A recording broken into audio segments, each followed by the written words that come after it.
എക്സാമിൽ ഇനി കുറച്ച് ദിവസങ്ങൾ കൂടി മാത്രം ബാക്കി. ഈ ദിവസങ്ങളിൽ ഇത്രയും ചാപ്റ്റേഴ്സ്, ഇത്രയും ടോപ്പിക്സ്, ഇത്രയും സിലബസ് എങ്ങനെ പഠിക്കും? പഠിക്കണമെന്ന് ആഗ്രഹമുണ്ട്. പക്ഷെ നാളെ നീളുന്ന രീതിയിൽ ദിവസങ്ങൾ വെറുതെ മൊബൈലിൽ ക്ലിക്ക് ചെയ്ത് കളയുകയാണ്. എനിക്ക് പഠിക്കാൻ സാധിക്കുന്നില്ല, എനിക്ക് പഠിക്കാൻ സാധിക്കില്ല എന്നതാണോ നിങ്ങളുടെ ചിന്ത? നിങ്ങളുടെ ജീവിതത്തിലെ പ്രധാന ലക്ഷ്യം ഒരു എയിം എന്താണ്? ഒരു നിങ്ങളുടെ ഫ്യൂച്ചർ ലൈഫ് എങ്ങനെ വേണം? ആൻഡ് നിങ്ങളുടെ ലൈഫിലൊരു ഗോൾ ഉണ്ടാവില്ലേ? അതെന്താണ്? So my dear friends, this is AS media and we are talking about goals and priorities. So നമുക്ക് ഓരോ വ്യക്തികൾക്കും നമ്മുടെ ലൈഫിൽ നമ്മുടേതായ പ്രയോറിറ്റീസ് ഉണ്ടല്ലേ. ആ പ്രയോറിറ്റീസാണ് നമ്മുടെ ലൈഫിനെ ഫിൽ ചെയ്യുന്നത്.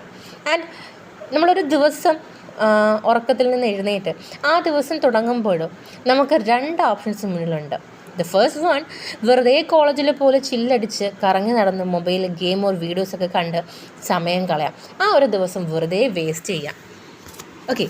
ആൻഡ് ദെൻ സെക്കൻഡ് വൺ എന്ന് പറയുന്നത്, കൃത്യമായ പ്ലാനിങ്ങോട് കൂടിയിട്ട് ആ ഒരു ദിവസത്തെ ഓരോ സെക്കൻഡ്സും കൃത്യമായി അറേഞ്ച് ചെയ്ത് ഡെഡിക്കേറ്റഡായി പഠിച്ച് ഹാർഡ് വർക്കിലൂടെ നല്ല മാർക്ക് സ്കോർ ചെയ്ത് ലൈഫ് നിങ്ങൾക്ക് കളറാക്കാം. ആൻഡ് നിങ്ങളുടെ ഫ്യൂച്ചർ നിങ്ങൾക്ക് കളറാക്കാം. ഇനിയുള്ള ദിവസങ്ങൾ, ഇനി കുറച്ച് ദിവസങ്ങൾ മാത്രമേ ബാക്കി നിലനിൽക്കുന്നുള്ളൂ എക്സാമിനെന്നുണ്ടെങ്കിൽ ആ ദിവസങ്ങൾ നിങ്ങൾ ഫുള്ളി എനർജറ്റിക് ആയിട്ട് എല്ലാ നെഗറ്റീവ്സിനെയും അതുപോലെ ഒപ്പം നിങ്ങളുടെ കയ്യിലിരിക്കുന്ന മൊബൈലിനെയും നമ്മൾ കൂട്ടുകൂട്ടിയിരിക്കണം മടി, അതാണ് ഏറ്റവും ഇമ്പോർട്ടൻ്റ് കേട്ടോ. ഉഴപ്പും മടിയും അതിനെ പൂർണ്ണമായിട്ട് അവോയ്ഡ് ചെയ്ത് ഒരു പെർഫെക്റ്റ് സ്റ്റഡി ചാർട്ട് ചെയ്യുക. ഓക്കെ.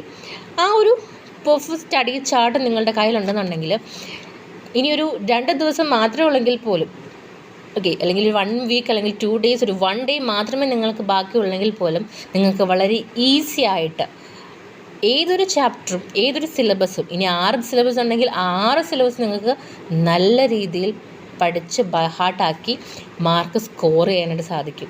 അത് നിങ്ങൾ മാത്രം വിചാരിച്ചാലേ മതിയാകുകയുള്ളൂ. സോ ഫുൾ നെഗറ്റീവ്സ്, നിങ്ങളുടെ മൈൻഡിൽ എന്തൊക്കെ ചിന്തകളുണ്ടോ ആ നെഗറ്റീവ്സ് എല്ലാം തന്നെ മാറ്റി വെച്ചുകൊണ്ട് ഫുള്ളി എനർജറ്റിക് ആയിട്ട് നല്ലൊരു സ്റ്റഡി ചാർട്ട് ചെയ്യുകയാണെന്നുണ്ടെങ്കിൽ തീർച്ചയായിട്ടും നിങ്ങൾക്ക് വിജയത്തിലെത്താനായിട്ട് സാധിക്കും.